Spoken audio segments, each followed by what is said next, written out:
Pô, Pô, cara, prazer, cara. prazer o Prazer meu, estar aqui cara. contigo. Prazer o meu, de verdade, cara. Eu tava falando, né? Tava até conversando com o Gustavo ainda um pouco antes, que assim, quando você foi lá na paróquia, esqueci. Enfim, que o Gustavo conheceu, uma galera conheceu você, e uma galera falava assim, meu irmão, você precisa conhecer o Cross. O cara é muito gente boa e fala de amor, e assim, eu acho que vocês vão ter maior sintonia. Enfim, é um prazer estar te conhecendo, não pessoalmente, mas virtualmente aqui é um prazer, meu irmão. Falei contigo no Igualmente. WhatsApp, agora eu tô vendo, né? Exatamente, cara. É um prazerzaço estar aqui com você. Bom, todo mundo me falou super bem de você, assim, o pessoal Que te bom. abraça, né, com muito carinho, Gustavo especialmente. E foi uma alegria ter ido lá conhecer a galera, o pessoal lá do grupo e partilhar um pouco assim, da história, das minhas percepções e tal. E a gente acabou criando um vínculo, assim, mesmo à distância, mesmo sem se visitar tanto, mas um vínculo bonito, assim. E quando eles comentaram sobre participar dessa live, né, e disseram que iam falar com você e tal, eu fiquei muito animado, assim, porque eles também falaram muito bem de você. Então, quando a gente é conectado dessa maneira, não tem como dar errado. Então, cara, é uma O, alegria estar Espí- aqui, um grande prazer. o Espírito Santo conecta, né? Exato, exato. É o espírito de unidade, né? Ele Com junta, ele certeza. junta. Ele não divide. Ele não divide. Verdade, sempre, sempre. Meu irmão, então, só para falar aqui para as pessoas que estão chegando, para mostrar um Aham. pouquinho como é que é o sentido aqui que a gente está dando para esse quadro, que o nome é Siri na Live, né? A gente já vem desde, estamos em maio, acho que no finalzinho de março ali, a gente começou a fazer essas lives, né? Porque nesse momento de pandemia só se fala em coronavírus, que é uma realidade, assim, não queremos nem um pouco negar isso, mas aproveitar de algum modo, falar de outros temas também, que é um momento de radicalidade, né? Que nós estamos sofrendo aí de mudança no mundo e mudança dentro da gente mesmo. Eu acho importante, nós pensamos assim, vamos trazer outros temas para que a gente, nesse momento de mudança, possa ouvir outras pessoas, enfim, né? Essa nossa consciência cada vez mais ficar ampliada, né? E hoje falar aqui com você é mais um dia que vai ser com certeza muito gratificante para a nossa percepção, nossa consciência aumentar, isso tudo fruto do amor. Então espero que seja Ah, bacana a nossa conversa. vai ser, sem dúvida nenhuma. Eu acho muito válida e importante essa iniciativa, porque quando a gente está muitas vezes consumido pelas circunstâncias exteriores, e são circunstâncias assim, realmente graves, bom, a gente está lidando com morte em uma quantidade avassaladora, né, e de doentes e equipes médicas. O mundo está passando por isso. Então, quando a gente varia um pouco a temática e tenta até mesmo abordar outros temas, de certa forma a gente se descola dessa questão da temporalidade, de tudo que estamos vivendo. E a gente se volta para ela mais fortalecidos e conseguindo enxergá-la com maior sobriedade. É claro, sem apartar de nós a tristeza, o olhar enfim, de consternação por tudo isso que a gente está vivendo, até mesmo o receio, a ansiedade para que isso tudo se resolva. Mas é importante a gente também variar a temática, senão a gente vai ser engolido por essas circunstâncias externas. E a gente precisa saber que a vida continua, né, para todos nós, né? Então, é importante muito a gente estar trabalhando e diversificando também as nossas trocas, né? A temática das nossas trocas. Sim, sim, bacana. Que bom, cara. Também eu tenho a mesma percepção que você, e por isso nós estamos fazendo isso aqui. Mas vamos lá, né? Geralmente, assim, eu começo a apresentar o convidado, mas eu queria, como a sua vida é muito, enfim, né, tem muito para agregar para gente, eu queria que você já começasse aí falando um pouquinho de você. Tem diversas perguntas antes de você começar, só para mais uma coisinha aqui que eu esqueci de falar. O que aconteceu? Quando nós transmitimos aqui a artezinha que nós íamos conversar, eu coloquei nas minhas histórias uma caixinha de perguntas para as pessoas que quiserem conhecer um pouquinho mais de você, fazer, enfim, né, as perguntas. Então, às vezes, eu vou olhar para cá, porque as perguntas estão aqui para fazer Ah, para você, tranquilo. tá? Só para Não, a tranquilo, gente, tranquilo. a gente ter essa noção aí. Então, show de bola. Se apresenta aí para a galera, daqui a pouco a gente começa aqui, com as perguntas aqui. Você que Perfeito, manda. perfeito, meu irmão. Bom, meu nome é Alexandre. O pessoal chama de Croft, né? Como você falou aí. Croft são as iniciais dos meus sobrenomes. Que meu nome é muito grande, Ah, né? Então é? meu nome é Alexandre Carvalho Rocha de Oliveira da Fonseca Pires. E aí, na época que eu era garoto, assim, eu abreviava tudo na escola, né? E aí ficava Croft, que eram as iniciais, eu assinava o último nome, que era Pires. Era até Alexandre Pires, meu nome, o pessoal brincava pra caramba com isso. Mas aí acabou que ficou Croft, né? O pessoal brincava com, com essa sonoridade desse nome. E Aham. acabou que ficou meio que uma espécie de um apelido e um sobrenome ao mesmo tempo. Bom, eu nasci numa família assim muito bem estabelecida, com muito amor, sabe? Assim, entre meu pai, minha mãe e a minha irmã, nós temos vínculos assim muito perenes e muito profundos de carinho, de amizade, realmente.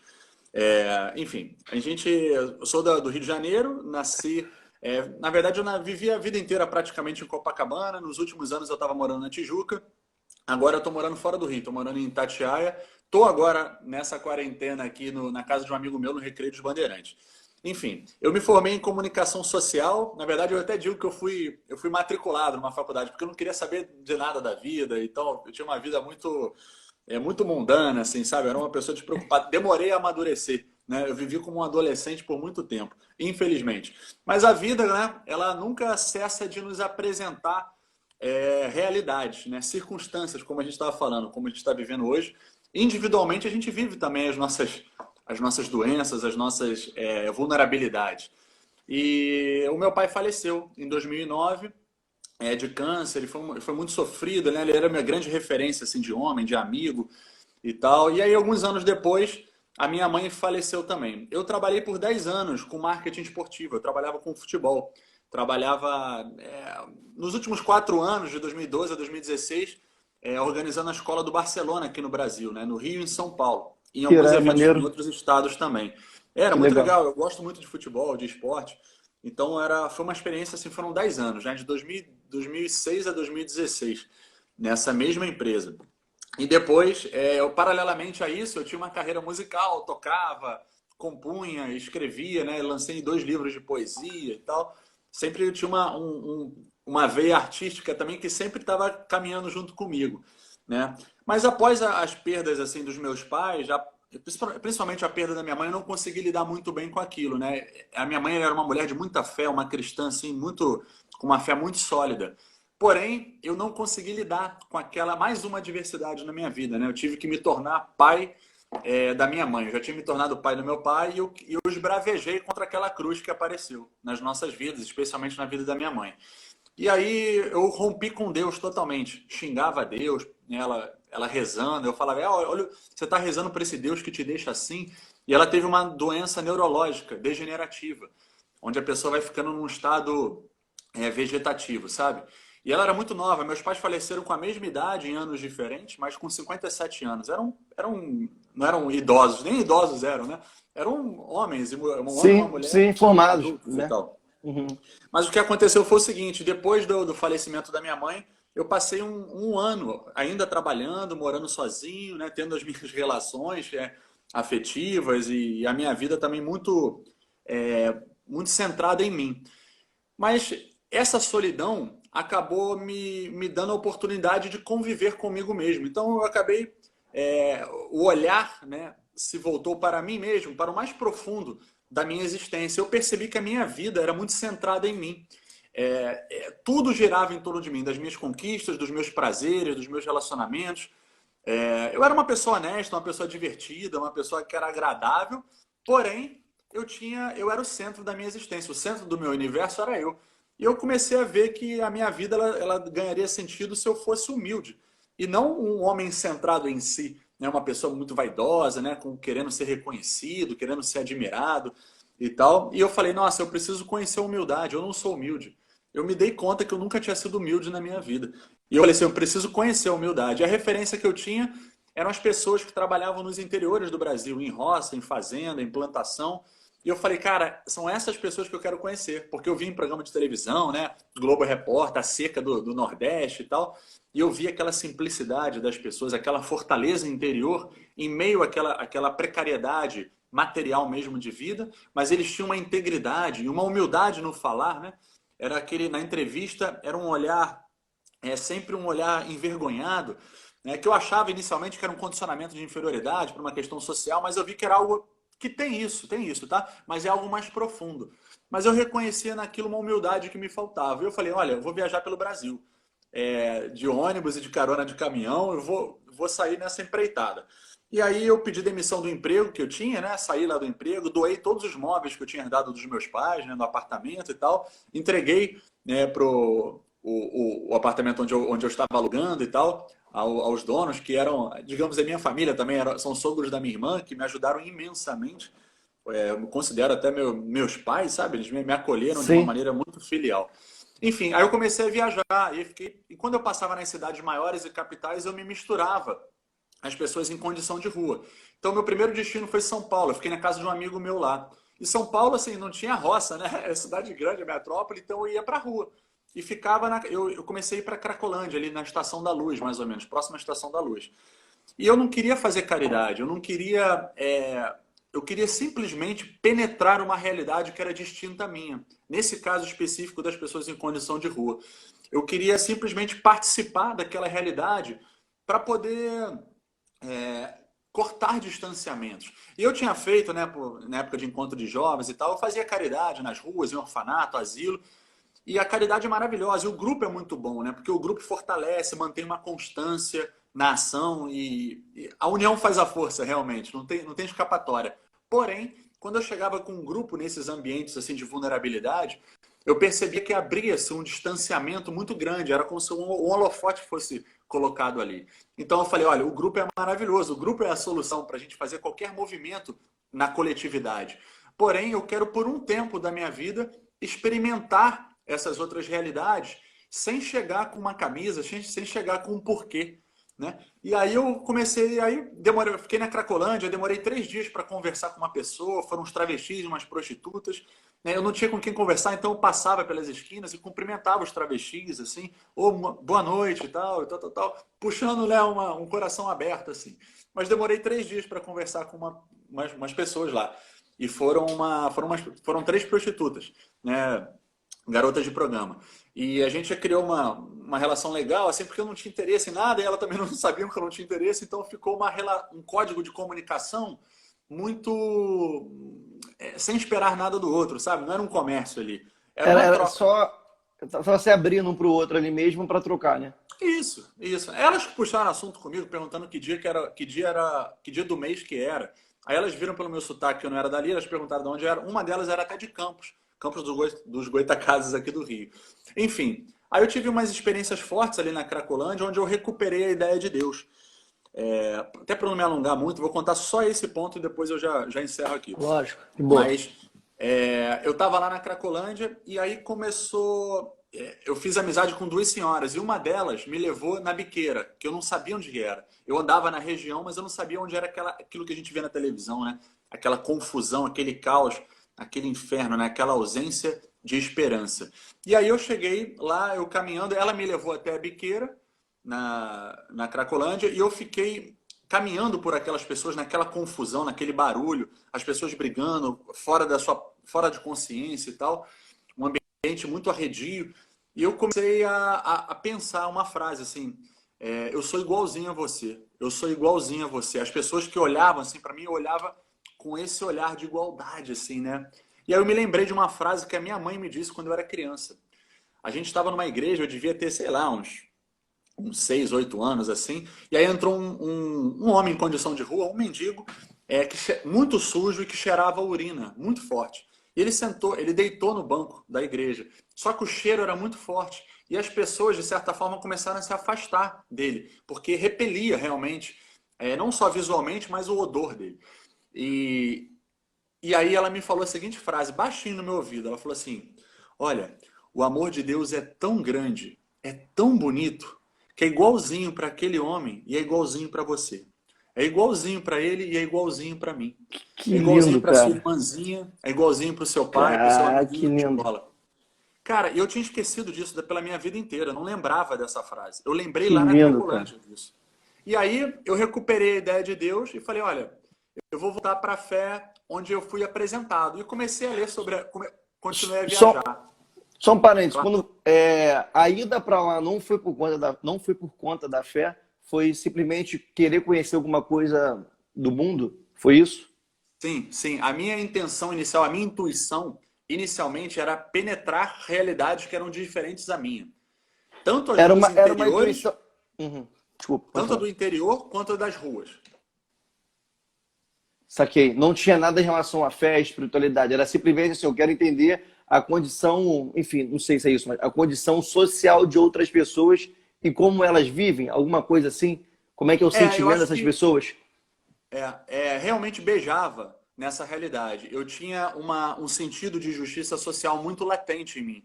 E esse era o centro de como eu entendi o cristianismo por muito tempo. Porém, lá eu comecei a perceber que essa relação, até mesmo da minha relação com a própria justiça social e com servir ao próximo, e me aproximar de realidades socialmente rechaçadas ou com difícil desenrolar, né, eu comecei a trocar esse sentimento de igualdade social por um olhar de unidade. E aí eu me abri à transcendência. E você fez uma pergunta que é muito relevante, assim, porque hoje eu consigo enxergar de outra maneira. Você perguntou se não tinha sido um impulso por fé, por nada. E eu digo que conscientemente não. Uhum. Porém, inconscientemente, todos os seres humanos são impelidos a uma busca pela transcendência. Se a gente olhar todas as civilizações ancestrais e as sociedades primitivas, todas têm alguma relação com o sagrado. Então eu Todas. posso dizer que, de certa forma, conscientemente, eu queria experimentar outras realidades, queria tocar outras realidades. Eu não queria nem fazer uma caridade vertical, uma caridade assistencial, mas eu queria participar de uma realidade que era distinta à minha. Porém, hoje, olhando para trás, né, e com a fé como ela foi sendo gerada em mim nessa caminhada, eu consigo entender que esse movimento, no fundo da minha existência, no fundo da minha alma, era um movimento dessa busca pela transcendência, dessa busca pelo eterno, pelo sagrado. Saquei. Irado, irado, cara. Que história, assim. Enfim, né? Mais ou menos você já respondeu a primeira pergunta, que é sobre o começo, que é sempre uma pergunta padrão que eu pergunto sobre o seu começo. Mas eu só queria tentar dar uma ênfase ao que você me falou. Tem alguma coisa, enfim, né? Tem a questão dos seus pais, mas você, depois, com o falecimento da sua mãe, ainda ficou um pouco ali, enfim, né? Não foi isso que te motivou, foi uma das coisas que te motivaram. Mas tem algum ponto específico que você pode falar, você, tipo assim, tem na sua cabeça, ou algum marco do tipo, cara, eu vou romper com a minha vida, eu estou vendo que eu estou vivendo a partir do meu universo e agora eu quero conhecer outras coisas. Teve alguém que te influenciou, alguma coisa que você viu, ou foi simplesmente uma construção? Só para eu entender mais. Sim, teve sim, cara, teve sim. Eu comecei a ler e a me aproximar de biografias de pessoas de diferentes credos, de diferentes religiões e não religiões. Né? Eu comecei a consumir muitas falas e livros e vídeos e documentários e tal sobre algumas pessoas que eram referências de serviço, referências humanitárias, independentemente do seu viés religioso.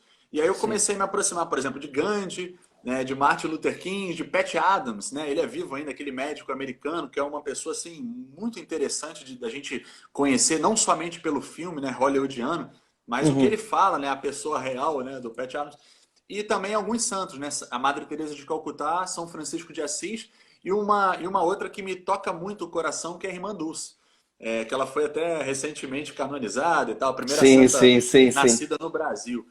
E eu comecei a tocar essas realidades. E como eu entendia o cristianismo somente a partir desse movimento de viver o evangelho, né? Esse movimento completamente ligado à assistência, ao serviço ao necessitado. Como eram esses três santos: Francisco, Teresa de Calcutá e Dulce. E aí eles viraram referências, como esses outros também, sabe? Como o Pat Adams, o próprio Gandhi, o Mandela. Então eram pessoas assim que eram referências que eu comecei a consumir, né, durante esse meu ano, digamos, de Uhum. solidão, sabe? Ah, tá, saquei. Mas teve desses que você citou aí, teve algum, ou foi a irmã Dulce, foi a que mais te marcou? Podemos dizer assim, ou todos? Cada um marcou de uma forma diferente. É difícil, assim, porque eu desde criança eu tinha uma relação muito próxima com São Francisco de Assis. Então, ele era uma referência que me tocava muito, né? A espiritualidade franciscana, né? De viver o evangelho na sua radicalidade, sem abrir espaços para comentários. Eu acabei... ele era a minha grande referência, assim. Mas foi engraçado, porque eles vieram meio que se complementando, assim. Como eu falei, o meu movimento inicial, ele tinha uma questão muito latente, pelas questões sociais, né? Eu ainda tenho isso hoje, sabe? Isso não tá na gaveta trancado, não. Existe isso. Só que ela era o centro, né? Hoje ela tem uma importância na minha vida, mas ela não é o centro, né? O centro é aquela transcendência que eu comentei. Mas eu diria, se fosse para escolher uma pessoa, honestamente, assim, eu trabalhei 2 semanas lá no hospital, como voluntário no Hospital da Irmã Dulce, durante essa viagem, lá na Que Bahia, irado. lá em Salvador, no Largo do Roma. E foi uma experiência muito forte. Porém, eu diria que a espiritualidade da Madre Teresa de Calcutá, quando eu entendi, porque durante essa viagem eu li o livro das cartas dela, quando eu entendi o serviço que ela fazia, a profundidade daquele ato de sair de si e ir ao próximo, quando eu entendi o que ela fez, depois, se você quiser, eu posso até trazer alguns pontos Sim. dessa coisa. Mas eu comecei a entender a potência, a maximização do serviço ao próximo. E isso dá para abarcar qualquer movimento de serviço ao próximo. E eu entendia mais ou menos o cristianismo como se fosse uma espécie de uma ONG cristã, sabe? Ou algo como se fosse um budismo engajado, alguma coisa nesse sentido. E quando eu entendi um pouco a espiritualidade da própria Madre Teresa de Calcutá, porque eu tinha até certa indisposição com ela, porque eu já tinha lido algumas coisas, o pessoal falando que ela era, assim, ela era babá do capitalismo, então eu tinha uma certa, um pé atrás, Então, sabe? aham, aham. Eu tinha um pé atrás com ela nesse sentido. Cara, quando eu entendi o que aquela mulher vivia interiormente, no tocar do moribundo, do cara que estava morrendo, e o cara que era hindu, o cara que rechaçava ela e tal. Cara, aí ela fazia isso, né? Já antecipando um pouco assim, mas para saciar a sede de Cristo na cruz da alma dela, né? Então Para era aquela ligação saciar, para saciar a sede. de Peraí, Cristo na só. cruz da alma Na... dela, Nossa. no Caraca. tocar do pobre. Então, vira um encontro infinito, uma comunhão infinita de amor, porque Deus é amor, Jesus, a gente crê, que, pelo menos quem é cristão, né, Sim, que sim. Cristo é Deus. Então, quando ele é a finalidade, o movimento do serviço ele não se torna o fim, mas o meio. Então, você deposita na sede de Cristo na cruz da minha alma, a alma pela minha amizade, a sede da minha amizade. Eu devolvo isso a ele através do necessitado. E como o coração do ser humano é infinito para receber e dar amor, e o coração de Deus, de Cristo, é infinito por natureza, né? Por Ele é natureza. eterno. Então, o meu movimento de amor ao próximo, de servir ao próximo, ele há de ser infinito. Porque o vaso do coração do próximo que está à minha frente mal, ele é um coração receptáculo, sem fundo. É um vaso sem fundo. E esse vaso se conecta com o coração de Cristo. Eu não sei se eu estou sendo meio E- abstrato, Não, lógico. mas E no caso, e você é um cooperador desse amor na vida dessa pessoa, desse vaso que é infinito. É isso, né? na verdade um cooperador, exatamente. Foi uma boa palavra. Por quê? Porque o cristianismo ele é uma espiritualidade de resposta, não de um movimento a partir de mim.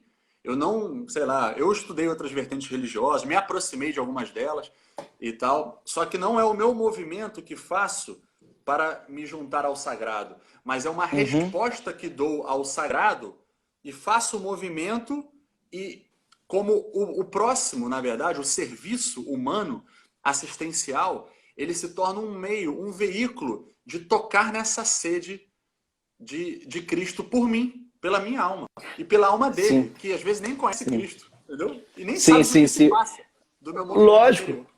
Sim, sim, sim. Aí no caso, que é isso, né?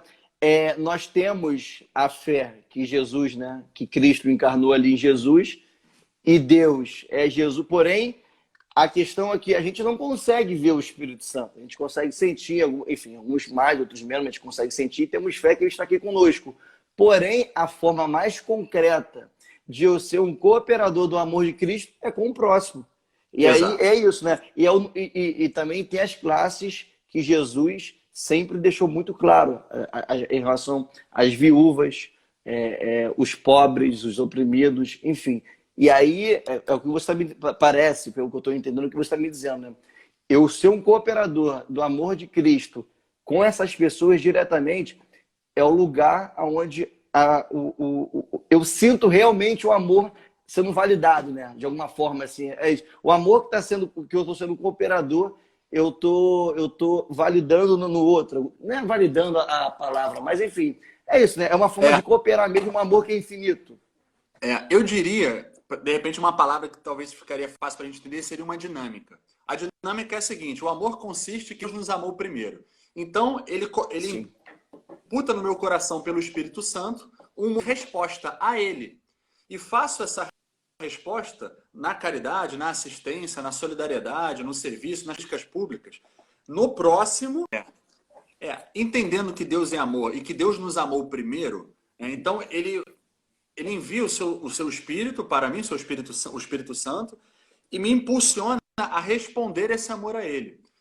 E existem diversos de espiritualidade, como a gente pode responder. Um desses é no tocar o próximo. E foi muito bonito que você falou que Cristo ele se coloca nesse lugar, né? Quando vocês fizerem isso, a cada uma dessas pessoas, vocês estão fazendo a mim. Então, Cristo realmente ele tem uma preferência pelos pobres, pelos rechaçados, pelos socialmente excluídos, né? Felizes os pobres. Né? E ele inverte tudo isso, realmente.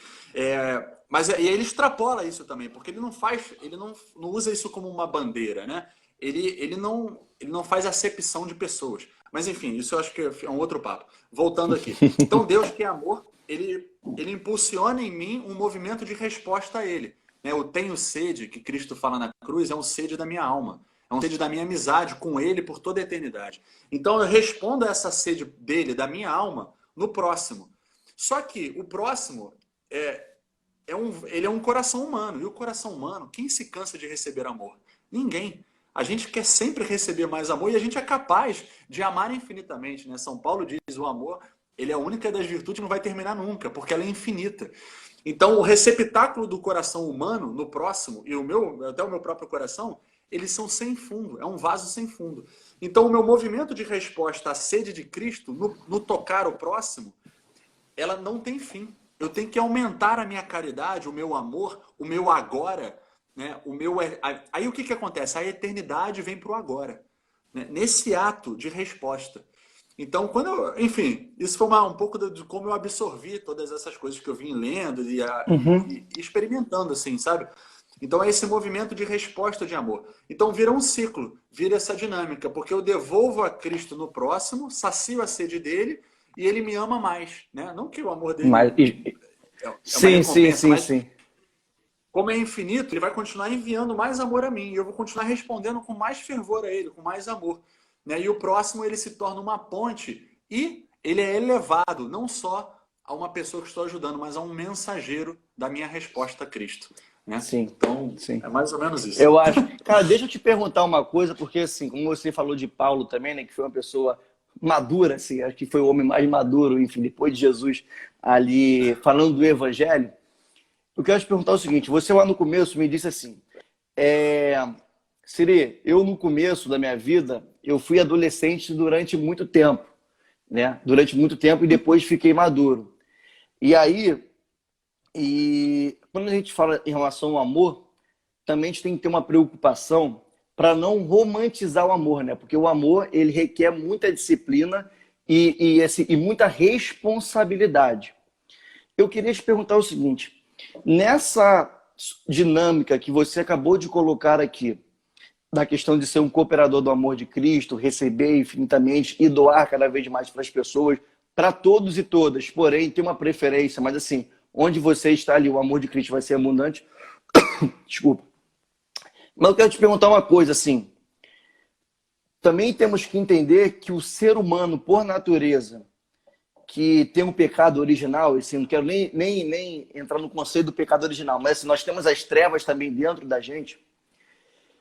Como que é você, todo momento, fazer com que que essa dinâmica seja ad eterna, sabendo que o nosso coração, assim, tem essa questão do ego, como você mesmo disse, é facilmente a gente querer ser o universo da gente mesmo, sacou? O que você aprendeu até hoje, enfim, acho que a gente vai aprender eternamente, né? Até o grande dia. Porém, o que você hoje pode nos falar que você percebeu nessa sua vida que essa dinâmica cada vez mais seja concreta na sua vida, sabe? Entendendo todas essas angústias, tudo isso, todo esse ego, essas coisas que é fruto da gente também, sabe? Porque é muito fácil, assim, porque, só para terminar, desculpa ter me alongar, mas assim, é muito fácil, eu creio muito nisso, assim, eu consigo aprender da luz de Cristo, eu consigo aprender do amor de Cristo, mesmo assim, nada me garante que daqui a um ano, ou daqui a 6 meses, eu aprendi aquela quantidade de conhecimento de como fazer e o meu ego, de alguma forma, tipo assim, eu ficar em trevas ali e começar a utilizar de tudo que eu aprendi com Deus, essa sabedoria, esse conhecimento, para manipular as pessoas. Por exemplo, entendeu? Para usar disso do tipo, eu sou uma pessoa boa. Eu sou. Entendeu? Eu começar, eu sou.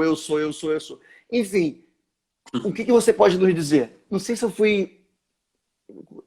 Não, Mas tomara eu que eu tenha entendi. sido compreendido. Claro, tá super claro, tá super claro. Eu acho que você tocou num ponto que é muito, muito importante. A gente tem, especialmente no século XX, a gente criou, né, e tem incutido na nossa o amor como um sentimento, né, como algo romantizado. E o amor, Tô vendo. na verdade, é uma decisão, é uma doação de si, onde você abdica de si pelo próximo. Se nós pensarmos aqui em alguém que nos amou na nossa vida, a gente pensa em uma pessoa que a gente tem certeza que nos amou. A gente não vai pensar em quem nos deu prazer, a gente vai pensar em quem se sacrificou por nós. Lógico. Né? Então a relação, o conceito de amor é muito importante a gente falar hoje em dia. Está muito deturpado, está uma confusão, está uma anarquia, no mau sentido da palavra, Sim. sobre isso. Romantizar o amor, né? O amor é uma doação total disso. Oi? Romantizar o amor. Podemos dizer assim, há uma romantização do amor. Isso, Então, você tocou numa palavra que também foi muito boa. Assim, é uma decisão. O amor, eu me decido por ele. Ele não tá, porque os sentimentos, eles mudam, eles camuflam. Eles estão de acordo com as circunstâncias externas. Mal, tem dia que eu estou triste, tem dia que eu estou disposto, estou bem-humorado, estou mal-humorado. Uma relação que se sustenta no cinto, ela vai se tornar uma relação muito inconstante. Então, o amor, no mais profundo, tá? A atração física é importante. Porém, o amor em si, ele é o outro, é uma decisão. Olha, eu me decido por você. Né? E diariamente, perseverança, fidelidade. Né? Perfeito. E outra coisa que você colocou sobre esse dilema, né? Realmente, nós estamos... Quem crê e quem tem fé, a gente sabe que a gente está num estado de desordem interior. Né? E a gente tem que saber lutar, usar as armas corretas para se ordenar, né? Para num caminho de perfeição. E o que seria essa perfeição? É se unir a Cristo. Porque eu não sou o amor, ele é o amor. Eu sou egoísmo. Eu não sou humildade, ele é humildade, eu sou vaidade. Então, o homem, o ser humano, à medida de Cristo, ele fica girando em torno de si e dá confusão. Então, eu preciso ter ele como um sol que ilumina a terra e eu consigo me enxergar, né? Eu preciso tê-lo como uma referência dele de humanidade, o coração humilde e manso de Cristo. Então, nessa luta interior de querer ser melhor, é assim, vigiai e orai. Como ele mesmo disse, é vigiar-se o tempo inteiro para não cair. Porque se todo o meu movimento interior e exterior, ele vai vir arraigado de amor próprio. Ele vai vir arraigado de vaidade, né? Vaidade das vaidades, tudo é vaidade. Né? Então, a gente começa a perceber isso. E, para terminar, comento duas coisas. Como você falou de Paulo, né?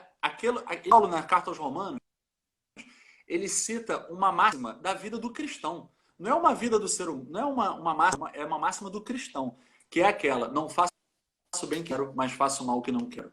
Né? E quando ele tem consciência disso. Óbvio. Ele sabe, o cristão não é o santinho que luta contra si. Não é a minha vontade que vai, é a vontade dele. A minha espiritualidade não se baseia, eu não vou onde eu me sinto bem, onde eu sou feliz. Eu vou onde eu encontro a verdade. Então a minha espiritualidade ela não está baseada em mim. Ela está baseada em quem eu encontro. E essa verdade, na minha vida, na minha experiência, é uma pessoa viva. E por Pessoa último, de termino Cristo. contando que eu estava lá no sertão do Piauí, trabalhada lá numa fazenda de plantação de caju.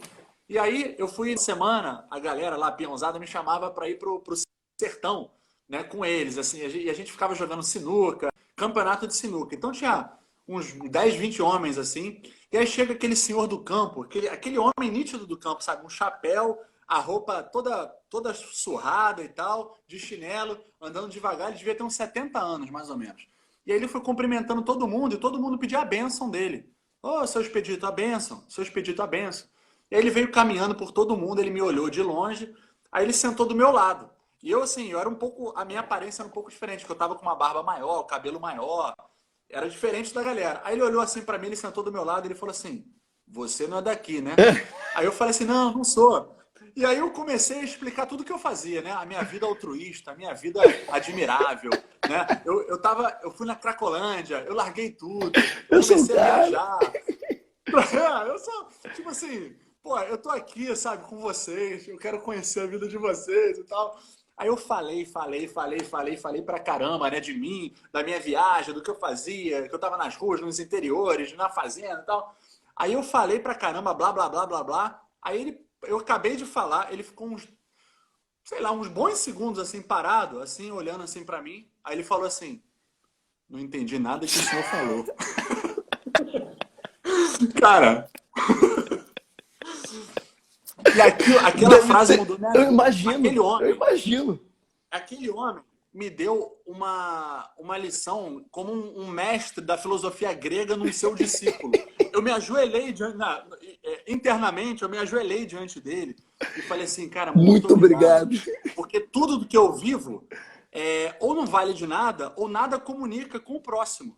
Então, eu preciso saber assim, poxa, eu estou fazendo isso tudo por uma vontade de ser bonzinho, de ser admirado, de ser o solidário, o altruísta, o iluminado, a ser de luz, ou eu estou fazendo isso assim, buscando o anonimato, né? Buscando o não reconhecimento assim da minha pessoa, né? Buscando o silenciar aos olhos humanos, ao reconhecimento público e tal. E aquilo, cara, foi uma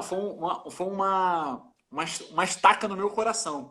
E ele me chama de senhor. Olha que coisa, Nossa. né? E aquilo é muito impressionante. Ele tinha 40 anos a mais do que eu, 40 anos a mais, e ele me chama de senhor, assim, numa espécie, é claro, ele viu que a minha articulação era uma articulação de alguém que teve educação. Eu vim da capital, falei que era do Rio de Janeiro, de uma capital, né? Vim do Rio de Janeiro e tal. Então ele falou assim: não, esse cara eu não alcanço. Esse cara é senhor, sabe? Esse cara.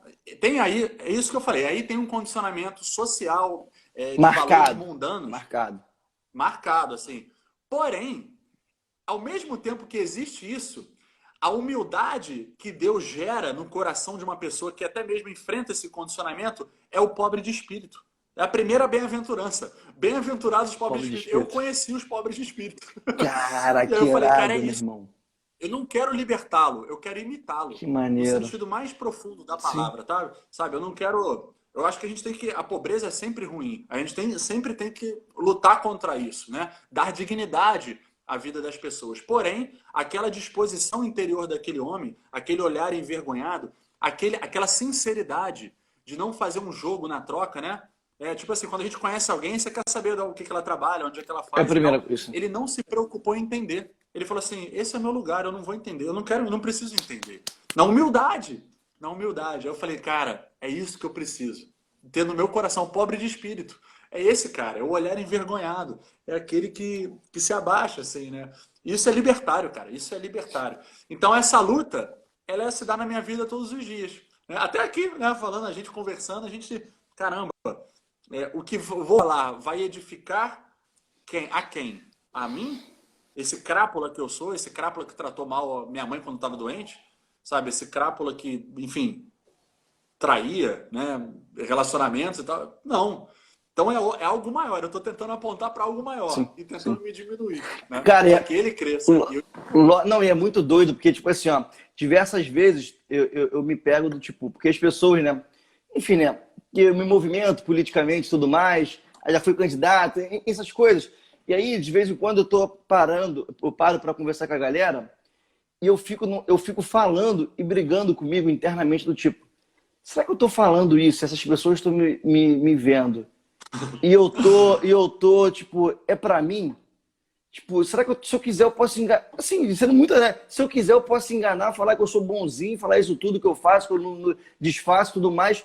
Só que eu fico nesse conflito direto, falando, meu Deus, chego em casa e fico, tipo, querendo me rasgar, sabe? Porque é isso, é que momento realmente está fazendo por serviço ao amor de Cristo ou por serviço de mim. E é muito doido, assim, são as pessoas que estão em volta, sabe? Enfim, e isso que você me falou agora, da questão Exatamente. do espírito, de você ter, né? Bem-aventurado os pobres de espírito. Assim, o que você viveu, te agradeço, meu irmão. Porque isso vai ficar agora, tipo assim, foi uma ampliação de consciência que vai ficar marcado no meu coração. Eu vi você falando dessa crise de consciência, né? Dessa luta interior. Mas saiba que essa é a luta do cristão. A gente tem que reconhecer a nossa condição desordenada, a nossa condição egoísta, né? Porque muitas vezes o oposto do amor é o ódio, é o egoísmo, é usar a pessoa, né? Usar ao próximo. E se você tem esse conflito interior, por isso que é importante, nós que, né, somos cristãos, a finalidade de todo o nosso movimento de vida, seja na caridade, na política, na assistência, na solidariedade, no meu namoro, no meu casamento, dentro do meu trabalho, se todo o movimento interior e exterior que faço tem a finalidade de agradar a Cristo, de responder a Ele com amor, já não está mais em mim, entendeu? Eu continuo lutando contra a vaidade. Lógico. Né? Não faço o bem que quero, mas faço o mal que não quero. Sim. Porém, você está entregando a Ele. Você está depositando nele. Sim. Não está mais em você. Não tá as coisas não têm um fim em si mesmas. Né? Então, o sentido dessa vida, a morte nos grita que essa vida aqui ela é um pouco nonsense. Então, ela me aponta que o sentido dessa vida está fora dela. Né? Ela me empurra para isso. Então, e a gente precisa de Deus, que eu vi que não era uma energia, como eu achava, uma força cósmica. É uma pessoa que está aqui alma comigo, né? Eterna. Então, uma pessoa viva, né? Sim. Então, é porque assim, se Deus é amor, ele precisava se revelar, porque o amor se revela. Quando ama alguém, a gente quer se mostrar para a pessoa. O que a gente faz quando a gente está apaixonado, quando a gente ama? A gente quer dar nossa intimidade para a pessoa. Então, se Deus existe, se Deus é amor, ele tinha que se revelar. Não tem outra escapatória. Ele tinha que se revelar. E mais, ele poderia se revelar em várias pessoas. Ele poderia se revelar em algo. O amor, ele se dá. Quando você ama alguém, você se doa a essa pessoa. Se Deus é amor, se ele existe, se ele é amor, ele precisa se revelar e na revelação de si, se dar. Como enfim, homem. Teve como homem. uma pessoa que viveu isso. Né? Sim. Encarnado em homem. Para falar assim, olha só. Enfim, eu não vou ter os pecados de vocês, porque, né, sou imaculado. Porém, eu vou mostrar para vocês que tem como, vocês têm um modelo para seguir. E essa pessoa é Jesus. Enfim, né? O caminho. É o caminho. Meu amigo, deixa eu lhe perguntar uma coisa. Sobre o que você falou o seguinte, sobre a desordem que nós estamos vivendo. Tanto a desordem principal interior, depois a desordem quando a gente olha para o mundo, na questão do vigiar e orar, né? Quero falar sobre essas duas coisas. Eu vi uma palestra que você fez lá no TED, né? Que você falou da questão de ser corajoso. A pergunta é o seguinte, quando você cada vez mais, que eu tô pensando aqui, vou falar contigo, mas vamos lá. Quando você tem a consciência e tem a escolha de ter o amor de Cristo, melhor, de você ser um cooperador do amor de Cristo na vida, automaticamente você vai tendo uma harmonia dentro de si e você vai buscando a harmonia na vida das pessoas também, enfim, sendo um cooperador de Cristo, né? Mas vamos lá. Olha só, você falou dessa desordem, da desordem interior e automaticamente que é a principal, a interna e depois a externa, né? E aí a questão é o seguinte, você falou, quando você busca e tem a escolha do amor de Cristo, do amor de Deus, automaticamente você busca para uma unidade em Cristo e você vai fazendo uma harmonia dentro de si e você também automaticamente vai querendo que as coisas fiquem em harmonia também. Só que, ao meu ver, quando nós temos essa escolha, de harmonizar o nosso coração, a nossa alma, a nossa vida. E isso você vira um homem bomba, mas um homem bomba na questão do amor, né? Não um homem bomba, assim, mas um homem que você vai ter, necessariamente você vai ter o bom combate, né?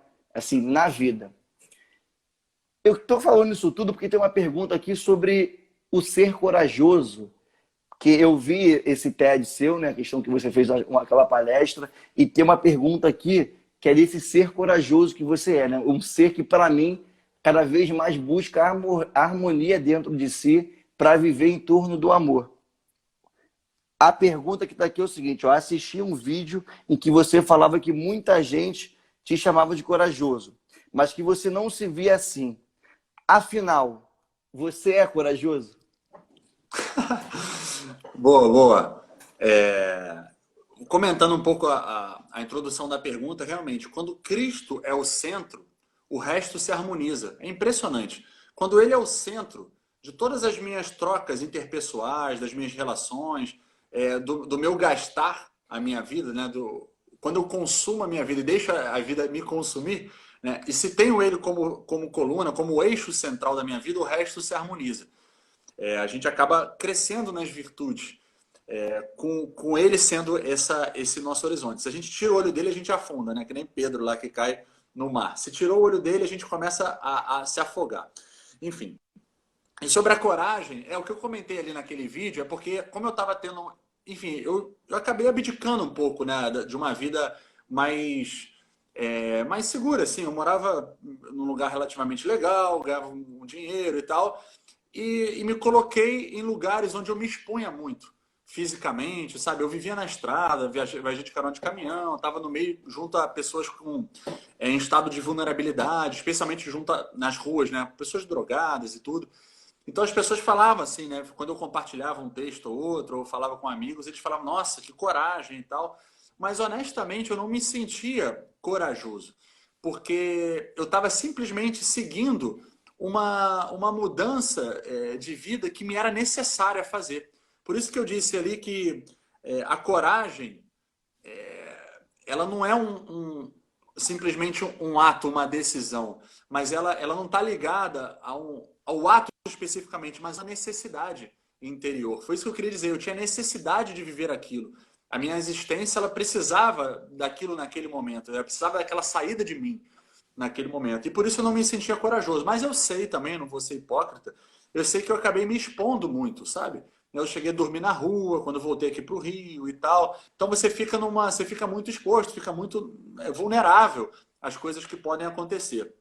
Então eu acho que nesse sentido eu posso dizer que realmente alguns dos meus movimentos tiveram um aspecto de coragem realmente, mas eu vejo hoje pela fé que isso não era um movimento exclusivamente meu, sabe? Uma decisão Sim. heróica minha.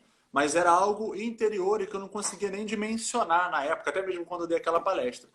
Então, e essa força, né? Essa força que a gente acaba tomando contato, assim, que é a ação do próprio Espírito Santo, que vai te empurrando para um movimento de saída de si. O Espírito Santo, ele faz isso, ele vai nos esvaziando de si, né? Cristo, ele se esvaziou da sua divindade para assumir a natureza humana, e a vida dele é um esvaziamento, até que ele entrega o próprio Espírito, né? No final, a última palavra, ele na cruz é o ápice do esvaziamento de Cristo. O que é isso? É a ação do Espírito Santo, que vai esvaziando a pessoa dela, só que no caso de Cristo, ele está devolvendo ao Pai, né? É uma espiritualidade muito bonita, assim. Lógico. Mas isso acontece conosco, a gente vai se esvaziando, e eu posso falar um termo aqui que talvez não seja muito bom, mas a gente vai se cristificando à medida que o Espírito Não, Santo vai lógico, agindo no lógico, meu não, coração. eu concordo 100%, assim, cada vez mais a vontade, assim, a minha escolha é isso, é eu ser um pequeno Cristo, sabe? Exato, Eu quero virar um exato. pequeno Cristo, assim, sabe? E É ser a presença de Cristo, exatamente, né? exatamente, ser um pequeno Cristo. Deixa eu perguntar uma coisa que você falou aí, que tem um pouco dessa romantização, porque o amor é uma coisa que você tem que ter muita responsabilidade quando você é um cooperador do amor de Cristo, e em relação a essa romantização também do amor que nós vivemos. Você colocou assim, ó, quando eu falei da coragem ali, é porque realmente eu tinha em vários momentos da vida, eu me arrisquei, você teve contato com pessoas, que é isso, né? Até então você está falando só das pessoas que te ensinaram na questão positiva em relação a uma coisa mais bonita, assim. Mas também eu imagino que muitas das situações de perigo você passou com circunstâncias por conta de pessoas também. Por isso que eu quero falar essa questão da romantização do amor, né? Que é isso, né? É o orar e vigiar. O orar não é somente você ficar ali, enfim, tipo, rezando, orando, o que for, né? O orar é você viver uma vida de oração, assim como o Pai Nosso mesmo, né? É uma vida ali de oração. E quando fala em É estar vigiar, né? diante de Deus. Exatamente, todo momento, em todo momento. Todo momento, todo momento. Isso. E o vigiar é você assim, ó, eu sei que tem ovelhas e eu sei que tem lobos aqui. Então você está sempre não com uma questão de neurose, né? De você ficar neurótico com aquilo. Mas é somente tipo assim, ó, tô sabendo onde eu tô. A pergunta é o seguinte: você aprendeu, tem alguma coisa instintiva, assim, que você acaba aprendendo a saber lidar com as pessoas e saber que realmente só tem o mal ali? Porque assim, você também se dispôs de tudo, né? De coisas de valor e tudo mais. É isso, né? Alguém pode te roubar e você até mesmo falou, se alguém me roubar, é ruim, mas tá ok. Assim, que Deus abençoe a vida dele. Mas a questão é o seguinte, de uma pessoa também com um coração ruim, sabe? Do maligno mesmo, assim, de ódio. Você aprendeu a ter o instinto, a discernir esse tipo de pessoas, assim, pessoas desse, enfim, que tem ódio no coração, que quer chegar ali, que é tipo, vou ferrar esse cara. Entendeu? Quero dizer, é uma coisa mais instintiva. Sim, sim, sim. Eu acho que quanto mais a gente se expõe na vida, a gente vai acabando adquirindo certos discernimentos. Então quando você está exposto, você acaba criando em si uma certa sensibilidade no olhar, no escutar, no falar. Então você começa a perceber o perigo antes do perigo acontecer. Você começa a entender um pouco da malícia em algumas falas das pessoas. Não que a gente não seja passível a ser enganado, né? Enfim, a Miriam, por exemplo. Porém, você começa a ter uma sensibilidade maior, uma consciência mais delicada nesse sentido. E eu acho que isso vem muito com quando a gente vive a vida de peito aberto, sem ser um kamikaze, sabe? Obviamente, eu passei por, né, situações, vivências que eram realmente de exposição. Mas eu também, eu não sou eu não queria morrer, né? Eu gosto de viver. Então eu tentava identificar, né, os ambientes. Então, muitos momentos assim que eu percebi que estava meio pesado, que as pessoas já estavam me olhando e tal, eu me retirava, assim, eu não ficava. E sobre essa maldade no coração alheio, realmente a gente tem que estar muito atento. Porém, eu tenho uma convicção íntima, que é a seguinte: se a pessoa está viva, Deus está agindo de misericórdia para com ela. Então, ela tem uma capacidade de mudança. Talvez seja aos olhos humanos e a minha força, né, de cristão, eu nunca vou conseguir mudá-la. Porém, né, eu não tenho controle sobre aquele coração, sobre aquela alma. Então, eu acho que é muito importante, até nesse momento onde as divisões dentro da sociedade estão tão latentes, a gente, sem colocar panos quentes e sem ser meio paz e amor, assim, não, mas tratar com a realidade, mas espiritualmente entender isso. Né? São Paulo, que matava cristão, Paulo, né, autorizou o assassinato de Estevão. Né? Esse homem virou um grande propagador do próprio Cristo que ele perseguia. Então, se a pessoa está viva, com toda a malícia, com toda a maldade, com todo o ódio no coração, eu tenho que... Bom, eu recebi misericórdia na minha vida, então eu tenho que agir de misericórdia para com ela. No trato, às vezes é muito difícil. E por isso que a via espiritual, na vida de todo mundo, é importante. Porque aquele amar o inimigo e rezar por quem persegue, que Cristo fala, que isso é impossível para o coração humano. Se a gente não tiver com o Espírito de Cristo em nós, a gente não vai conseguir. E a melhor maneira de você amar um inimigo é rezar por ele. E rezar e ir embora. Sim. Exato. Eu não vou chamar ele para ir ao cinema, não quero convencer ele da minha ideia, da minha espiritualidade, enfim, das posições que ele tem na vida. Né? Mas eu, no meu silêncio, naquele estado de oração que é estar diante de Deus o tempo inteiro, né, eu coloco aquela alma. Né? E quem sabe o desígnio de Deus é que eu esteja abraçado com essa pessoa que é má, né, do céu um dia, e ela convertida, e eu também mais convertido, enfim. Então é a gente suspeitar de nós o tempo inteiro e saber que a maldade humana, a gente está muito próximo de cometê-la, sabe? Lógico, Eu estou muito lógico. próximo de cometer uma maldade. Então eu tenho que ter consciência disso. Eu sou mais perto do mal do que do bem. Eu faço um esforço para ir contra mim mesmo, contra os meus impulsos, enfim, contra todo o meu movimento de vida. Então é a gente ter um olhar de compaixão. Isso eu rezo muito pessoalmente, sabe? Para que eu tenha um olhar de compaixão de Cristo. E ele não foi murista, né? Ele não foi murista. Ele sabia bem, quem era mal e tal. E falava a Porém, todo ele momento. morreu por todos. Glória, Porém, sabe, morreu por isso que é todos. lindo, isso que é lindo, isso que é lindo. Eu É, estava conversando com um amigo meu, que ele é anarquista, é um grande homem, um grande coração, assim, um poeta e tal. E ele estava levantando para mim aquela situação, né, de Cristo, que ele derruba tudo no templo, com os vendilhões, mercenários e tal. E ele falando um pouco sobre a postura de alguns anarquistas e tal, de destruir, por exemplo, o banco, né, que representa esse poder do capital e tudo mais. E ele associou isso com aquele agir de Cristo, né, que era uma coisa má, era uma coisa ruim, e ele expõe aquilo concretamente. Só que eu falei para ele, tudo bem, você pode quebrar o banco, mas no dia seguinte você está disposto a morrer pelo banqueiro? Né? Cristo fez isso. Então você vai lá, destrói o banco, mas amanhã você dá a vida por ele, pelo banqueiro. Né? E foi mais ou menos esse amor que a gente não consegue, pelas nossas forças. Esse amor a gente não consegue, a gente precisa se humilhar diante de Deus e pedir por ele. não Eu é não sou capaz de amar como Cristo amou. verdade, verdade, verdade. É isso, né? Muitos falam, o maior mandamento de Cristo é o que? Amar o próximo como a ti mesmo. Mas tem uma coisa que, para mim, assim, particularmente, é até mais genial, que é o seguinte: olha só, sabe o seu inimigo? Você tem que amar. Tipo, como é que eu vou amar meu inimigo? Então, você tem que amar seu inimigo. Tipo, não é qualquer um. Mas Você tem... lembra, mas lembra que o amor não é um sentimento. Eu não Exatamente, preciso gostar de estar exatamente, com ele. exatamente, exatamente, exatamente. Eu não. Cara, uma maneira de amar o inimigo, primeiro, é rezar por ele. Né? A segunda é não falar mal dele.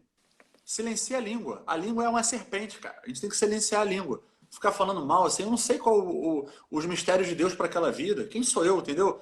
Cara, pode ser uma grande conversão, Ué, assim, a gente Paulo não sabe. mesmo. Vou mostrar. Paulo mesmo, meu irmão. Era um matador, estava perseguindo Cristo, né? Enfim. E tantos na história, tantos, assim, tantos. Sim, sim. Não, irado, meu irmão. Vou te falar uma coisa. Porque eu fico aqui um tempão. O Rod, que autorizou a gente ficar mais 20 minutinhos, já falou aqui que faltam 8 minutos só. Mas não sei, vamos trocando essa ideia aqui. Eu achei engraçado que ele escreveu aqui, ó, tô morrendo com os boletos dos banqueiros. Eu também, meu irmão, eu também. Então eu esqueci que eu ia perguntar, cara. Vamos voltar aqui para uma pergunta aqui, antes que, enfim. Ah, tá, lembrei, sobre ansiedade e depressão.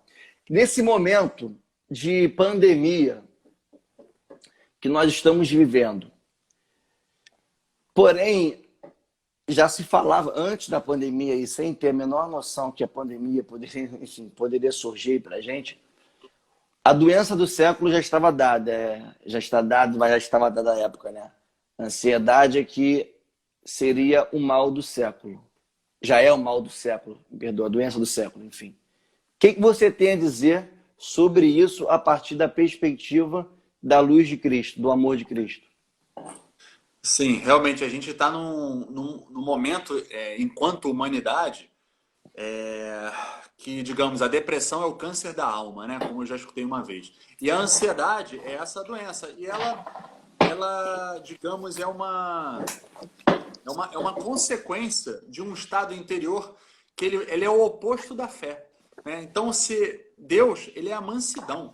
Né? Se estou ansioso, eu estou, digamos, num estado de existir, num estado de ser, que é distante de Deus, né? Deus, ele é o quê? Ele é o silêncio, ele é o eterno. Ele não lida com o tempo. Ele nunca está ansioso. Ele sempre está manso, ele sempre está sereno. Ele é a paz em si, é o ser, é a paz. E diante dessa luz de Cristo, sendo mais concreto agora, eu acho que eu poderia falar muito sobre assim, depressão. Eu tive depressão, botei uma faca na minha barriga quando eu tinha 13 anos. Tive algumas crises de ansiedade, assim, até recentemente tive por uma contradição de sentimentos.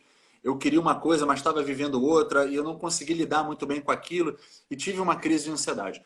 Só que, na minha humilde opinião, não sou psicólogo, nunca estudei nem nada, mas o que eu enxergo pela minha experiência de vida e pela fé, que a ansiedade, ela é a ponta do iceberg. E qual que é a base dele? É a necessidade de controlar.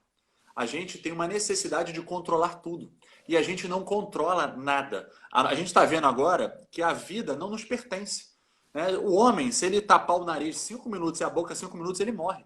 Nós somos um bicho iludidos por nós mesmos, achando que nós temos controle sobre a própria vida. E a nossa vida não nos pertence.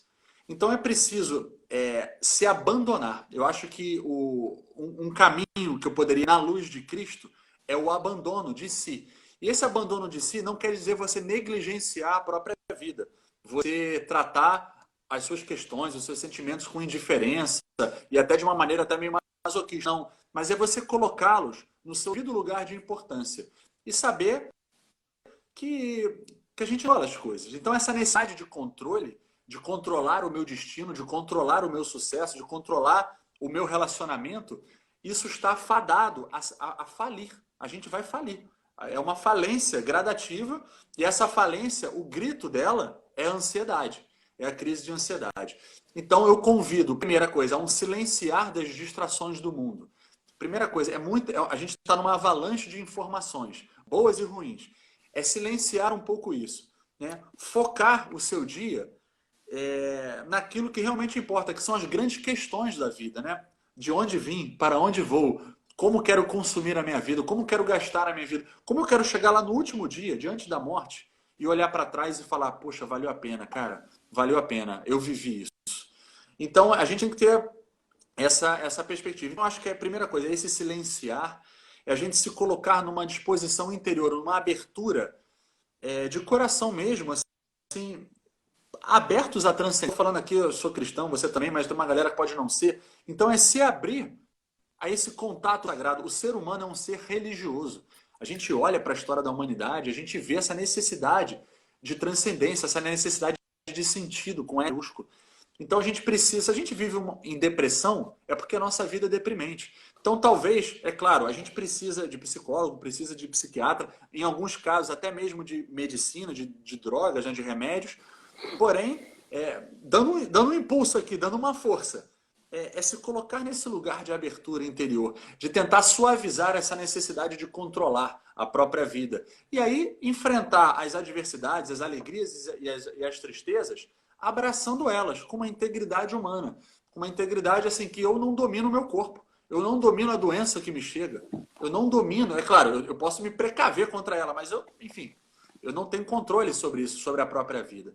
Então, digamos que a ansiedade é um resultado dessa necessidade de controle. E o oposto à ansiedade, dessa necessidade de controle, qual que é? O abandono. Então, é esse abandonar a vida nas mãos de Deus. Abandonar em Cristo e colocar para Ele, ó, eu não sou forte o suficiente. Eu nem tenho força na minha perna para caminhar. Né? O mundo não está na minha mão. A minha vida não está na minha mão. Eu estou na sua mão. Então, é uma postura de humildade espiritual que requer essa entrega. Né? Como se a gente fosse mendigos batendo na porta do castelo, pedindo para o rei, né, para nos dar um pouco de alimento. É uma postura de humildade. Né? Então, é realmente muito trágico o que nós estamos vivendo e é preciso a gente começar a centralizar na nossa vida o que é importante. Né? O que de fato vale a pena ser consumido aqui nessa vida. Quais são as grandes questões da humanidade? A gente não pode, uma sociedade que não discute as grandes questões da vida, qual o sentido da vida, de onde viemos, para onde vamos, é uma sociedade que está grávida da própria morte. Então a gente vai estar gerando a nossa própria morte. Então a gente precisa estar nesse movimento, assim, dessa busca, desse religare, né? Com algo que transcende essa existência. Deixa eu perguntar. Uhum. Vai lá. Não, fala aí, termina aí.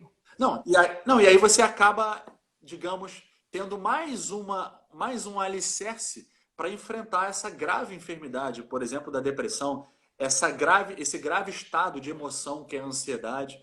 Então, é um convite que faço, né, às pessoas a também abrir essa porta, né, para a transcendência e silenciar as distrações do mundo. Eu não estou falando de pecado, não é pecado, estou falando de acúmulo, de avalanche de informação e de valores que nos distanciam de nós mesmos. E se Cristo é o sol que me faz me enxergar quem eu realmente sou, né, quanto mais eu fujo dele, mais eu fujo de mim. Quanto menos eu tenho contato com ele, menos eu tenho contato comigo mesmo. Porque eu só serei eu mesmo, enquanto ser humano, se eu for na medida dele e não na minha medida. No equilíbrio dele, não no meu equilíbrio. Na luz dele, não na minha. Então, acho que isso coopera nessa questão emocional, nessa questão de, enfim, Entendo. de estado de mente, né? Não, entendo, entendo. E aí eu quero pegar uma fala que você fez lá atrás em relação à adolescência e virar uma pessoa madura, decidir ser uma pessoa madura a partir do amor de Cristo. Ponto. A partir disso eu quero falar o seguinte: quando você fala assim, ó, começar a pensar e se colocar mais a partir da vida humana, dos valores, do que realmente importa e sair dessas distrações do mundo. Às vezes pode parecer uma questão meio infantil, sabe?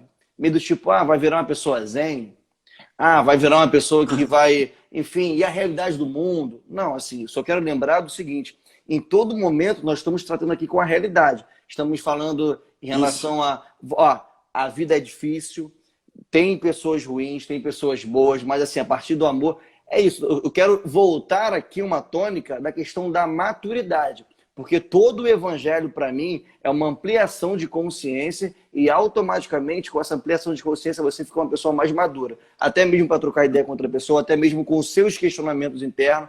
Então, assim, eu quero pontuar aqui, porque às vezes a espiritualidade, para muita gente, quando, enfim, né, não se aprofunda tanto, e nesse mundo que nós estamos vivendo cada vez mais de distrações, esse negócio aí é o que? É acordar de manhã e fazer meditação?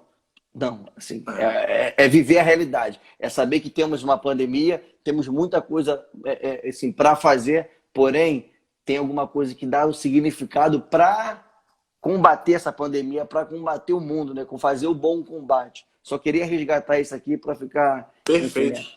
Entendeu? Para ficar consolidado.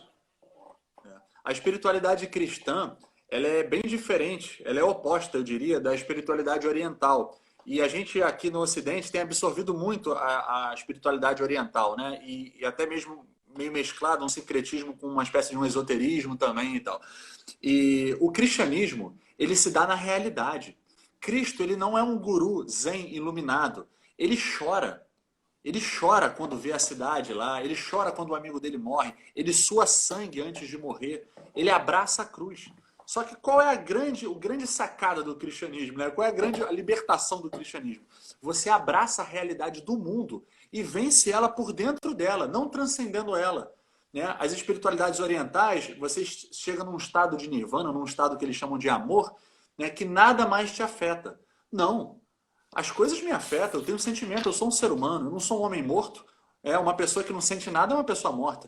Né? Então, a espiritualidade do cristianismo, ela se dá na realidade da vida. É quando eu abraço a tristeza que vivo. Eu não transcendo a tristeza não me afetou. Não, ela me afeta. Eu choro, eu rio, eu choro pela desgraça humana, eu me compadeço por aquilo e me movimento para mudá-la.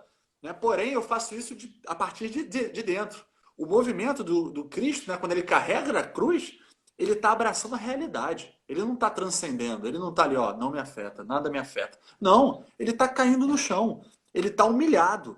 Ele está, meu Deus, por que me abandonaste? Tenho sede. É uma espiritualidade que se dá na realidade. Não é uma consciência eu comigo mesmo. Eu me equilibro. Por isso que eu falo que é muito importante. O ser humano, quando não se enxergar na luz de Cristo, vai dar confusão. Vai dar confusão. Porque a gente não é a nossa própria medida. O homem, quando é a própria medida, ele tropeça nas próprias pernas. Sim. Então, acho que é mais ou menos isso. Sim. Meu irmão, eu acho que a gente tem que ir já estamos indo aqui para o final, porque tem um tempo lá, porque depois desse vídeo vai para o YouTube, entendeu? A gente está botando mais ou menos 1 hora.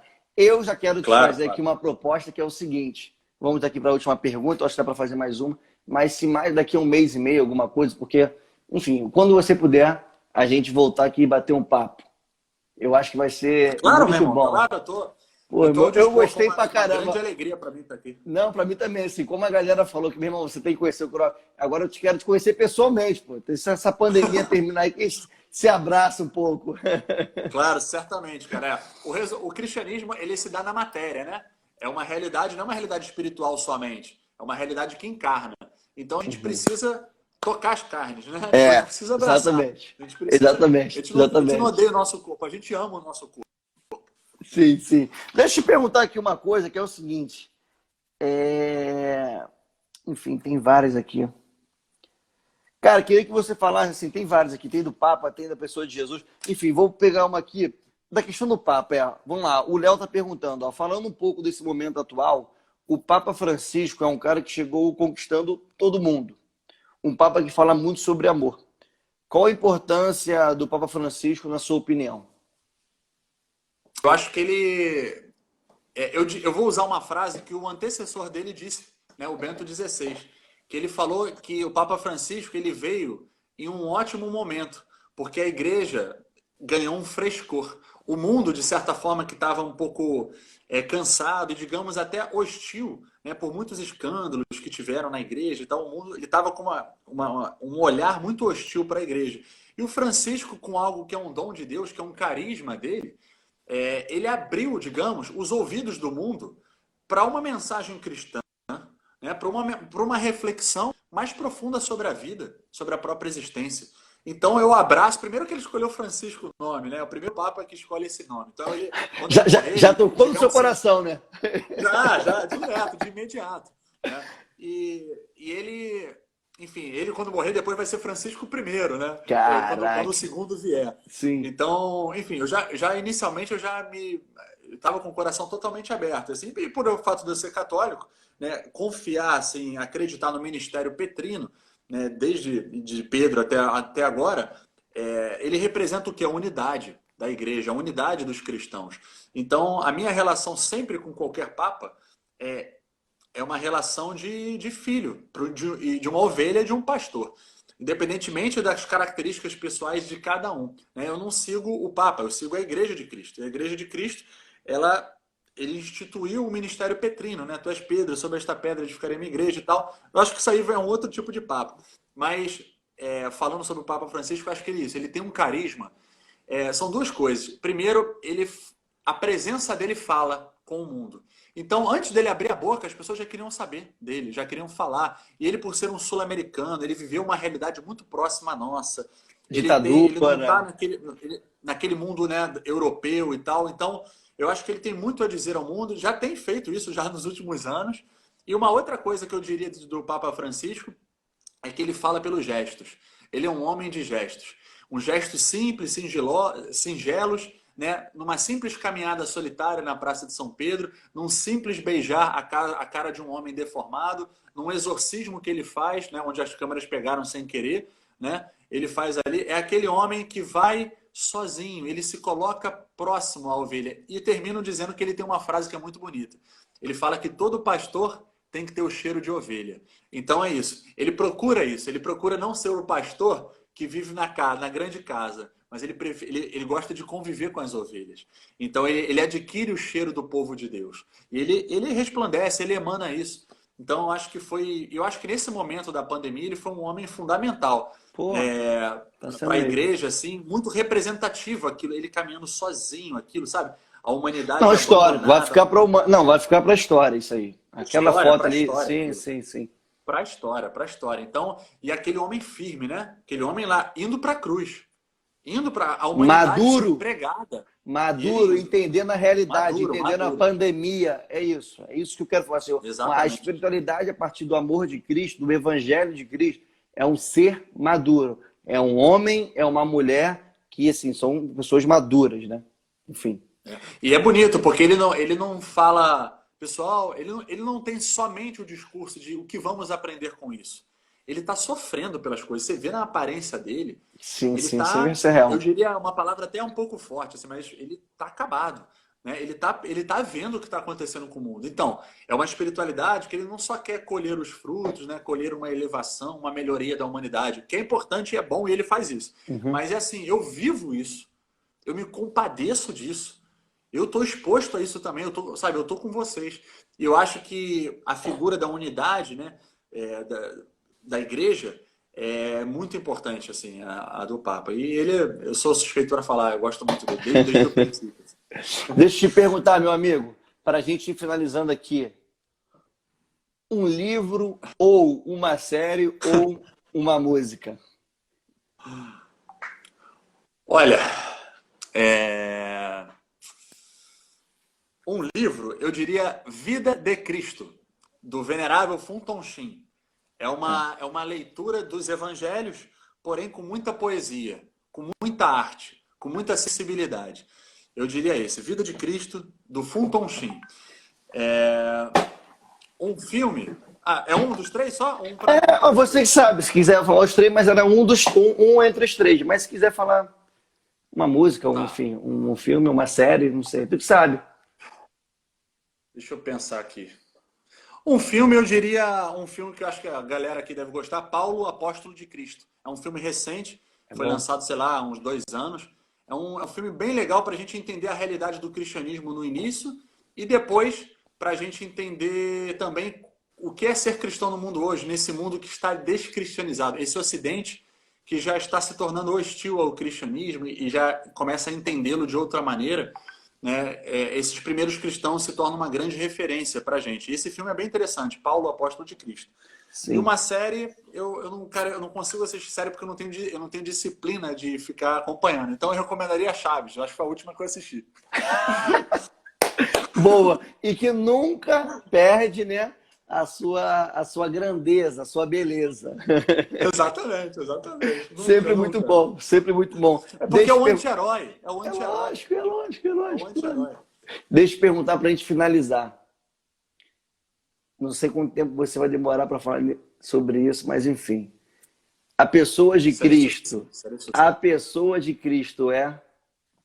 Pode ser uma frase, pode falar um pouquinho sobre, mas o que é a pessoa de Cristo para você? Olha, a pessoa de Cristo é uma pessoa que viveu há 2000 anos atrás, que viveu como nós, chorou, se alegrou, cantou, trabalhou, teve mãe, teve pai e caminhou pela vida. Em determinado momento ele começou a se apresentar como Messias de um povo judeu. E aí, pelas circunstâncias da vida, ele foi perseguido e foi levado à morte. Sofreu antes de morrer. Ele teve angústia da morte, ele não queria morrer. Ele pede para que não morra. Mas ele abraça, porque não era a vontade dele a se realizar. E 3 dias depois, aquele homem humilhado, aquele homem que ninguém falaria que era Deus, esse homem venceu a morte. Esse homem destruiu a morte. E esse homem, depois, transformou 12 covardes, 12 homens toscos, em grandes homens cheios de convicção que deram a vida por ele. Então, Cristo é uma pessoa que está viva. Não é uma ideia, não é uma filosofia, não é um homem do passado que me ensina. É alguém que eu procuro amar, que eu procuro conhecer, alguém que eu sei que me ama. E só na intimidade com ele que eu vou conseguir me entender quem eu sou e quem eu devo ser. Né? Então, essa relação com uma pessoa, esse Deus que não é uma energia, não é algo abstrato, subjetivo que está distante de mim, mas ele Tá é aqui, alguém tá aí. que me ama. Exato, é alguém que eu falo tu, é alguém que eu falo você. Eu falo tu me amas, eu te amo, me ajuda a te amar. É alguém que eu converso, é alguém que eu sei que está comigo quando eu estou sofrendo e que é alguém que eu sei que está comigo quando eu estou feliz pra caramba. Então, uma pessoa viva que eu me relaciono diariamente com ela. E nessa relação eu começo a ter os sentimentos dele, começo a pensar como ele, começo a olhar como ele, dentro da minha fraqueza, da minha fragilidade, das minhas limitações. Mas ele começa a configurar a minha vida para algo maior que eu nunca pude imaginar. E é tão bonito amar e se sentir amado por aquele que é o amor. São Francisco de Assis dizia, o amor não foi amado. E talvez o amor ainda não é amado. Então eu preciso entender que esse amor é uma pessoa viva hoje. Não é uma ideia, não é uma filosofia de vida, não é um caminho espiritual que eu sigo. Mas é alguém que eu me relaciono. É alguém que é o esposo da minha alma. É o esposo da minha alma. A minha alma é a esposa dele. É essa pessoa. Meu irmão, eu só tenho que te agradecer. Eu cresci muito te ouvindo. Feliz, triste, mas muito feliz. Triste porque eu queria ter te conhecido realmente antes de trocar essa ideia. Mas muito feliz que esse momento chegou, graças a Deus. Então, meu irmão, muito obrigado. Que Deus te abençoe, que você continue sendo esse cooperador do amor de Cristo na vida das pessoas, para que você cada vez mais conheça, né, essa pessoa de Cristo, que ele se revele todos os dias para você, que a gente tem ele como o nosso sol, né? Que esse sol reflita na sua vida e automaticamente você sendo luz, sendo sal da terra, você abençoe outras pessoas também a partir desse sol, desse amor de Cristo na vida, na sua vida. Tá bom, meu irmão? É isso, meu irmão. Amém. Amém. Muito obrigado e faço das suas palavras as minhas para você e para todo mundo que nos acompanhou. Se eu posso desejar uma coisa a cada pessoa aqui, é que nós sejamos santos na medida de Cristo, né? Seja nessa vida ou seja na próxima. E a santidade nada mais é do que essa comunhão total com Cristo, né? Esse coração humano, onde eu serei eu verdadeiramente eu na medida de Cristo, eu serei verdadeiramente a imagem de Deus, a imagem do Deus que é amor. E é isso que eu desejo para cada pessoa e desejo para você, meu irmão. E a gente vai se encontrar, Obrigado. A gente vai se abraçar. Com certeza. Com certeza. Obrigado, gente. Para vocês aí que participaram, muito obrigado também, tá? Que Deus abençoe a vida de vocês, que nessa pandemia aí vocês busquem ser harmônicos na pessoa de Cristo, porque isso é fundamental para a gente caminhar não só durante a pandemia, mas por toda a nossa vida. E aí, só para algumas coisinhas finais aqui, quem puder, né? Você tem algumas redes sociais que quer que a galera siga aí? Não sei se é, enfim. Eu tenho esse perfil aqui do Instagram, né, que está ali em cima. Quem puder, siga aí. E o Facebook, que é Alexandre Croft. Eu tenho usado um pouco o Facebook atualmente. Eu uso mais o Instagram aqui mesmo. Show. Alexandre o Pequeno, tá aí. Show de bola. Gente, olha só. Essa live aqui a gente vai compilar, porque já falaram aqui. A gente vai compilar a primeira lá, que depois voltamos, né? Vamos colocar no YouTube. Deve colocar aí em 5, 6 dias. Deve estar no YouTube. Eu vou colocar aqui, tá bom? Um trechinho falando para vocês. Tem o meu Twitter, que é Cyril William. Tem o meu Facebook, que também está passando no Facebook essa live aqui, né? No Instagram a gente conseguiu sincronizar com o Facebook. Mas quem puder ter a nossa página lá, William Siri. E tem o YouTube, que é o William Siri. Busque o William Siri RJ. Tem várias lives que a gente tem feito, né, durante esse tempo todo aí. A gente está começando a postar agora, porque tem, só nem 5, tem uma semana, eu acho, nosso YouTube criado. E é isso. Então siga. E nesse momento final a gente vai rir, porque as pessoas vão printar para colocar nas histórias aí, marcando a gente, que a gente reposta também. Quem puder segui-lo, nos seguir aí, show de bola. Então, meu irmão, vamos dar uma risada. Valeu! Valeu, meu irmão. Fica com Deus. Deus te abençoe. Gente, muito obrigado. Valeu, igualmente. Beijo no coração de vocês. Até a próxima, meus amigos. Valeu. Até a próxima. Valeu. Tchau, tchau.